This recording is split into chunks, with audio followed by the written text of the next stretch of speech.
कहना चाहता हूं, इसलिए मैं जवाब नहीं दूंगा। परसेप्शन में उनको हानि पहुंची है। सतीश जी जरा विवेक, मैं आपको चर्चा में लाना चाहूंगा। विवेक जरा मैं अब दूसरा थोड़ा हटके सवाल पूछना चाहता हूं आपसे, वो ये कि क्या आपको लगता है कि अब 4 तारीख तक चूंकि बाहर हैं अरविंद केजरीवाल जी, तो ऐसे में आम आदमी पार्टी को एक तरह से संजीवनी मिली है, उनके बाहर आने से फर्क पड़ता है? उनके बाहर आने से आपको लगता है? नहीं, बिल्कुल, क्यों नहीं फर्क पड़ता। He is a popular leader और आम आदमी पार्टी ने बड़ा फास्ट ग्रो किया है।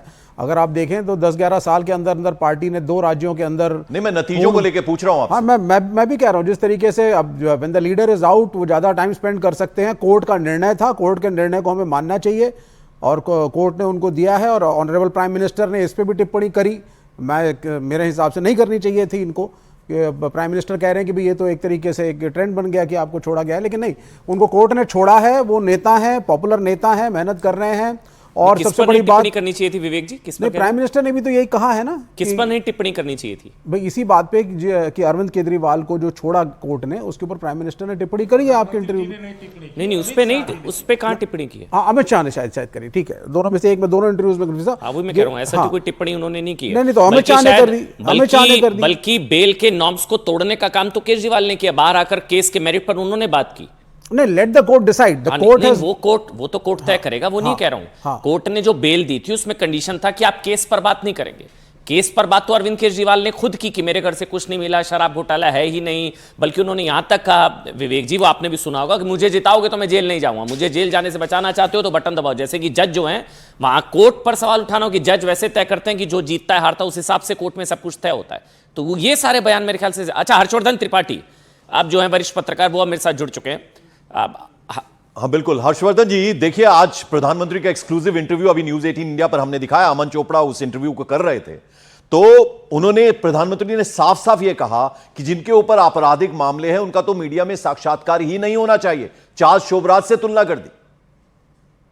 देखिए पंकज जी, मुझे लगता है कि प्रधानमंत्री ने जो कहा उसको मैंने सुना, और इससे पहले एक इंटरव्यू में प्रधानमंत्री ने कहा था कि अनुभवी चोर जो होता है उसको सब पता होता है। और आज उन्होंने जो बात कही कि चार्ल्स शोभराज या पुराने जमाने के जो डकैत होते थे, अब राजनीति में ऐसे नेता हों ये बहुत अच्छी बात नहीं है।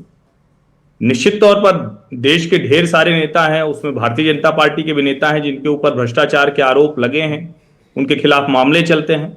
लेकिन मुझे कोई ऐसा मामला याद नहीं आता जिसमें मुख्यमंत्री या कोई ऐसा मंत्री हो जिसके खिलाफ इतना गंभीर मामला हो। पहली बात तो उसको जमानत नहीं मिलती, जमानत मिलती है तो वो बचा कर रहता है।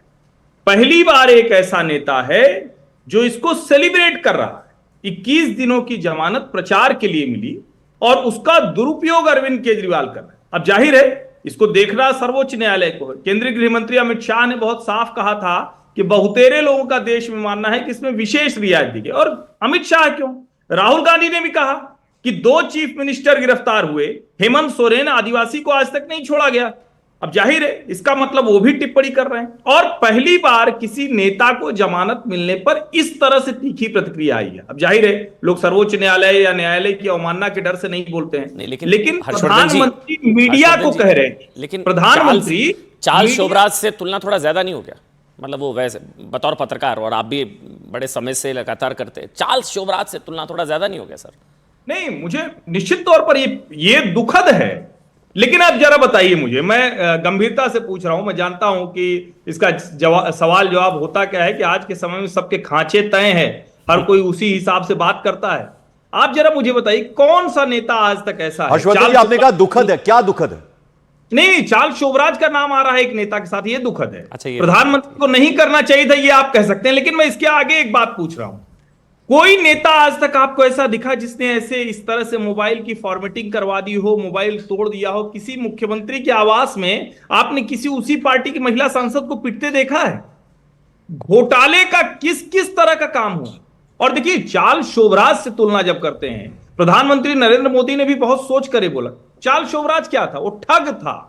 आप जरा बेसिक समझिए इसको। जी। और इसके मैंने वो पूरा इंटरव्यू, मैं जब जुड़ने से पहले मैं आपके उस साक्षात्कार को सुनते हुए आ रहा था, हर्षवर्धन जी, जरा तस्वीरें भी हमें दिखाना जरूरी है अपने दर्शकों को। अरविंद केजरीवाल अपना वोट कास्ट करते हुए नजर आ रहे हैं। वो तस्वीर जरा हम आपको दिखा रहे हैं। अपनी पत्नी, अपने पिता का हाथ पकड़कर वो अंदर आए पोलिंग बूथ के अंदर, और ये आप देखिए लोकतंत्र का पर्व है और लोकतंत्र की स्याही दिखाते हुए मुस्कुराता हुआ चेहरा अमन काफी दिन बाद देखने को मिला है अरविंद केजरीवाल का। और उन्होंने कहा कि मैं जो जेल का जवाब हूं, हर्षवर्धन जी एक बड़ी बात उन्होंने और भी कही थी कि जेल का जवाब वोट देगा। लेकिन जो सवाल मैंने यहां विवेक से पूछा था, आपसे भी जरा पूछ लूं, आपको नहीं लगता अपना काम तो कर गए, क्या आपको लगता है यहां फायदा होगा आम आदमी पार्टी को उनके बाहर आने से?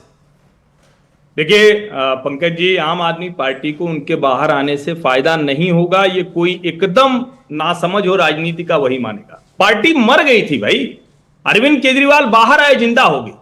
यानी इस पार्टी की लिमिटेशंस भी आप समझिए। 2 जून को उनको फिर अंदर जाना है। अब सवाल यह है कि क्या ये इतना फायदा हो जाएगा नहीं, कि 7 में से एक भी लोकसभा सीट नहीं मिली थी और कोई मिल जाएगी? मुझे नहीं लगता इंडी को जिताओगे वो जेल जाने से बच जाएगी। भारतीय जनता पार्टी के हाथ से जाने वाली है। वो कह रहे हो इंडी को जिताओ और जेल जाने से बचाओ। एक मिनट सतीश जी, एक मिनट विवेक जी आ रहा हूं, विवेक जी आ रहा हूं, एक मिनट विवेक जी आ रहा हूं। सतीश जी आपका रिएक्शन सर। सतीश जी, मतलब जो ये स्टेटमेंट है कि मैं जेल जाने से बच जाऊंगा अगर इंडी को जिता दोगे तो। देखिए जी, ऐसा है ना, अगर टेम्पलेट पर, आदर्श पर चुनाव हो तो देश के लिए बहुत अच्छा है। बात यह है, सब लोग अपना जनता के बीच में अपने ढंग से बातों को प्रचारित करते हैं। प्रोपेगेंडा की पॉलिटिक्स है, तो प्रोपेगेंडा की पॉलिटिक्स में ये तो क्या, इसमें तो कोर्ट की अवमानना है। सतीश जी, बार बार आप सब कह रहे हैं, यानी सब एक जैसे, आपका कहने का मतलब? बिल्कुल है भाई। जिस देश में राजनीति का जो है, आप हमको ये बता दीजिए, कोई आदमी हमको बता दे कि क्या चंदा से चुनाव लड़ा जाता है क्या पूरे देश में? आप लोगों ने काम नहीं हो गया कि क्या होगा राजनीति में? मैं 6 साल देखा हूं, कोई चुनाव, कोई कैंडिडेट, बहुत एकाध जो को छोड़ करके, वो क्या कागज पर लिखा हुआ चेक वाले चंदे से चुनाव लड़ता है? मैंने तो नहीं देखा। तो जिस देश की राजनीति इसी आधार पर आधारित हो कि आप 95 लाख ने आपने लिमिट रखा हुआ है, अब खर्चा होता है 10 करोड़, वो कहां से आता है 8-9 करोड़? बताइए ना, आप बताइए ना। अब परिवारवाद, भ्रष्टाचार, किसी सब की जो राजनीति है, सब एक दूसरे के ऊपर अपना वाला छुपाने के लिए दूसरे के ऊपर अटैक करते हैं। नंबर 1, ये परसेप्शन गेम में मानता हूं मैं कि ये फर्क पड़ा है केजरीवाल की पार्टी को, लेकिन अब वो क्या है चुनाव में, मैं किस दिन में क्या बोलूं भाई? अब तो एक हम और आपको एक चीज बताते हैं, प्रधानमंत्री जी ने इस बार 45 पत्रकारों को 40-50 इंटरव्यू दे दिए, है ना? राहुल गांधी ने क्यों नहीं दिए? और दूसरा कि अगर प्रधानमंत्री जी ने सवाल उठाया है कि भाई उनका इंटरव्यू करने वाले कौन लोग हैं, कौन लोग हैं इंटरव्यू करने वाले? इंटरव्यू तो होगा ना प्रधानमंत्री जी, होगा, चाहे वो अपराधी का भी होता है, भ्रष्टाचारी का भी होता है, और प्रधानमंत्री का भी होता है, विपक्ष ठीक के है, नेता का भी आपकी होता बात आगे हम सुनेंगे, जरा जारी रखेंगे इस चर्चा को, लेकिन जरा रवि का रुख करते हैं। हिसार में रवि इस वक्त है, जहां चौटाला परिवार में घमासान मचा हुआ, क्या देख पा रहे हैं आप इस वक्त रवि? पंकज और अमन, हिसार में ये तस्वीरें दिखाने के पीछे का मकसद